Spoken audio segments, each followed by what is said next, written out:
இங்கே மேக்கபாத் இடத்துல பேரில் வியாபார சங்கத்துக்கு நாங்கள் கூட்டு கழிக்கிறோம். எந்த ஒரு ஆட்டோ ஸ்டாண்டு யாருக்கும் இடங்கள் தேவர் சிலைக்கு மாலை போடுற மெயின் ரோட்டில் இருந்தோம். செல்வோடு முழு வேறு வழியில் ஒரு பஸ்ஸில் வரணும். பஸ்ஸில் வரணும்போது நம்ம ஒத்துழைப்பு நம்ம அவங்க முட்டாளாக வழியில் பெரிய போடுது. பஸ் உள்ள வர்றது கண்டிப்பாக சிலை எடுத்தாகணும். இல்லைன்னா நாளைக்கு ரொம்ப வரணும். பஸ் உள்ள வராது, வியாபாரிகள் பாதிப்பாங்க. ரொம்ப சிறப்பு சிவசேரி போனாலும் ரொம்ப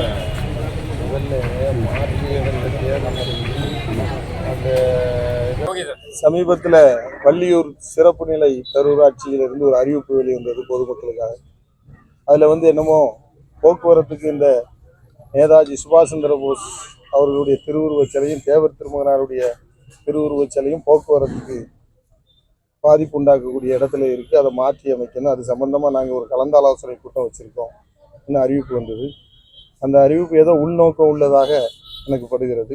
நேதாஜி சுபாஷ் சந்திர போஸ் அவர்களுடைய திருவுருவச் சிலையை தமிழர் தந்தை சிவா ஆயத்தனார் அவர்கள் திறந்து வைத்திருக்கிறார்கள். தெய்வ திருமகன் தேசிய தலைவர் முத்துராமலிங்க தேவருடைய திருவுருவச் சிலையை முத்தமிழறிஞர் கலைஞர் அவர்கள் திறந்து வைத்திருக்கிறார்கள்.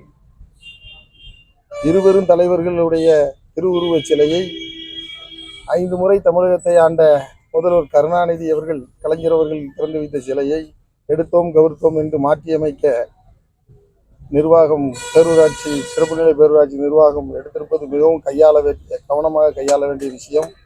தேவர் சிலையோ அல்லது நேதாஜி சுபாஷ் சந்திர போஸ் அவர்களுடைய சிலையோ மாற்றி அமைக்கக்கூடிய இடங்களை தேர்வு செய்து பொருத்தமான இடத்தை தேர்வு செய்த பின்பே அது சம்பந்தமாக முடிவெடுக்க வேண்டும்.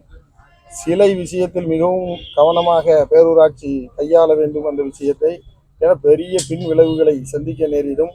எங்கள் அகில இந்திய ஃபார்வர்ட் பிளாக் கட்சியினுடைய நிறுவன தலைவர் நேதாஜி சுபாஷ் சந்திர போஸ் அவர்களுடைய திருவுருவச் சிலையும் தேவர் திருமகனாருடைய திருவுருவச் சிலையும் அவர்களுடைய தியாகத்தை போற்றி தேசப்பற்றை போற்றி அமைக்கப்பட்டதாகும். அது வரும் தலைமுறைகளுக்கு இளைய தலைமுறைகளுக்கு ஒரு முன்னுதாரணமாக அவருடைய தியாகத்தை தேசத்தை நேசித்த விதத்தை இளைய தலைமுறைகள் அறிந்து கொள்ளும் மூலமாக இந்த திருவுருவச் சிலைகள் அரசியல் ஜாம்பவான்களால் அமைக்கப்பட்டு இருக்கிறது. இதை மாற்றி அமைக்கின்ற விஷயத்திலே கவனமாக அந்த முக்குளத்து சமுதாயத்தினருக்கும் அனைத்து சமுதாய மக்களையும் வியாபாரிகளையும் கலந்து ஆலோசித்து பொருத்தமான இடத்தில் நிறுவ முடிவு செய்த பின்புதான் இந்த சிலையை அகற்ற வேண்டும். இல்லை என்றால் பெரும் பின்விளைவுகளை சந்திக்க நேரிடும். ஜனநாயக வழியிலே அகில இந்திய ஃபார்வர்ட் பிளாக் இதை போராட்டத்தை முன்னெடுக்கும் என்பதை தெரிவித்துள்ளது. நன்றி.